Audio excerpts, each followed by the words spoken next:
আগের ভিডিওটা যেখানে শেষ করেছিলাম সেখান থেকেই আজকের গল্পটা আবার শুরু। নিউ জলপাইগুড়ি স্টেশনে এসে দাঁড়িয়ে গেছে আমাদের শতাব্দী এক্সপ্রেস, আর নর্থ বেঙ্গলের এই কয়েকটা দিনের সফর এবারে ধীরে ধীরে শেষের দিকে। আমরা উঠে পড়লাম ট্রেনে, দরজা পেরিয়ে ঢুকে গেলাম আমাদের নির্দিষ্ট সিটে।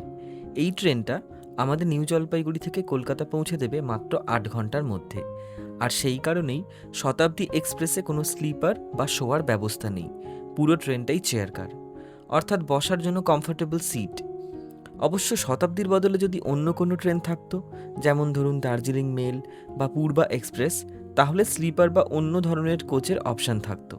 কিন্তু 8 ঘন্টার এই জার্নি, এর জন্য চেয়ার কারই যথেষ্ট। আর শতাব্দী এক্সপ্রেসের আরেকটা সুবিধা আমার বেশ ভালো লাগে, এই যাত্রায় খাবারের ব্যবস্থাটাও ট্রেন থেকেই করা হয়। আর সবচেয়ে ভালো ব্যাপারটা হলো সেই খাবারের খরচ আলাদা করে আর দিতে হয় না, টিকিটের ভাড়ার মধ্যেই সেটা ইনক্লুডেড থাকে। নর্থ বেঙ্গল থেকে কলকাতা ফেরার জার্নি সবে শুরু হলো, আর শুভদীপদা শুরু করে দিয়েছে কলকাতায় ফিরে যে শিডিউলে আমাদের কাজ হবে সেই শিডিউল বানানো। উল্টো দিক থেকে ছেড়ে দিয়েছে বন্দে ভারত। বন্দে ভারত একদম টাইমে ছেড়ে দেয়।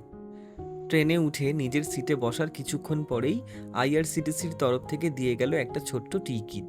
সকালটা শুরু হলো ট্রেনের জানালার পাশে বসে 1 কাপ গরম চা আর 2টো বিস্কুট দিয়ে। টিকিট ভেতরে খুলে দেখলাম ছোট্ট একটা মিল্ক পাউডারের প্যাকেট, একটা টি ব্যাগ, একটা সুগার স্যাশে, আর সঙ্গে ছিল একটা ছোট্ট কাঠের স্টিরার। সঙ্গে রয়েছে 2টো মারি বিস্কিট আর 1 কাপ গরম জল। সব কিছু মিলিয়ে নিজের হাতেই বানিয়ে নিলাম 1 কাপ দুধ চা।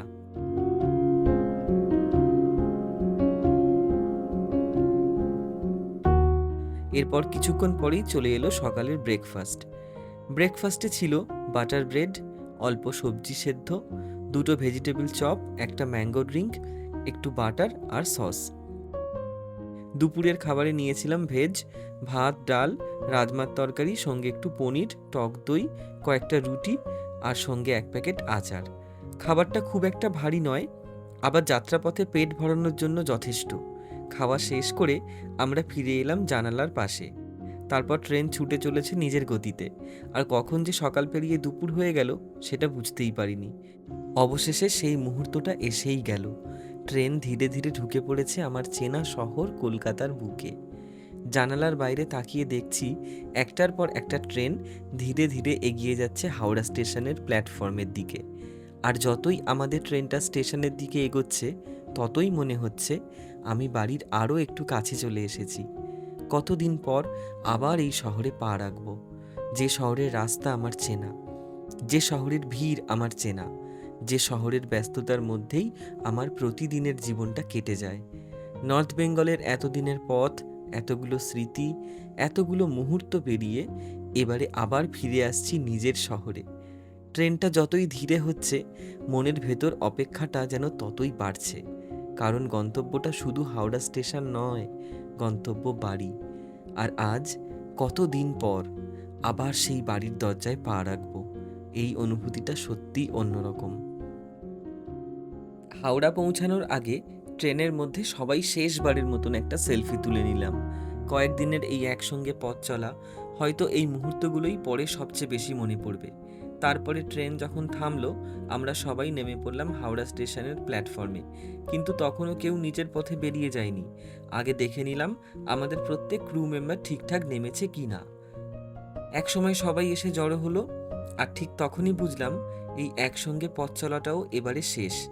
যেদিন নর্থ বেঙ্গলের উদ্দেশ্যে রওনা দিয়েছিলাম, সেদিনও আমরা সবাই একসঙ্গে এসেছিলাম কলকাতা স্টেশনে। আর আজ এই হাওড়া স্টেশন থেকে আমাদের পথ আলাদা হয়ে যাচ্ছে। কেউ উবের নিয়ে চলে গেল, কেউ বাস ধরলো, কেউ ট্যাক্সি নিয়ে রওনা দিল নিজের বাড়ির পথে। এক একজনের গন্তব্য এক এক জায়গায়, কিন্তু শেষ পর্যন্ত গন্তব্যটা সবার একই, নিজের বাড়ি, নিজের মানুষ, নিজের সংসারে। আবার ফিরে যেতে হবে সেই প্রতিদিনের জীবনে, যে জীবনটা কয়েক দিনের জন্য নর্থ বেঙ্গলের পাহাড়, প্রকৃতি আর কাজের ব্যস্ততার মধ্যে একটু অন্যরকম হয়ে গিয়েছিল। আমিও ভাবলাম আজ গাড়ি নয়, আমি ফিরব আমার চেনা শহর কলকাতা মেট্রোতে। তাই হাওড়া স্টেশন থেকেই এবার চলে এলাম হাওড়া মেট্রোতে। নর্থ বেঙ্গলের এই যাত্রার শেষ পথটুকু এবারে পাড়ি দেব কলকাতার মাটির নিচ দিয়ে, একদম বাড়ির পথে। কি অদ্ভুত একটা ব্যাপার, তাই না? একটা দিন আগেও আমি ছিলাম পাহাড়ের একেবারে উপরে, চারপাশে শুধু পাহাড়, সবুজ, মেঘ, কুয়াশা আর খোলা আকাশ। সেখানে দাঁড়িয়ে মনে হচ্ছিল পৃথিবীটা যেন একটু অন্যরকম। আর আজ আমি দাঁড়িয়ে আছি কলকাতার মাটির একেবারে নিচে।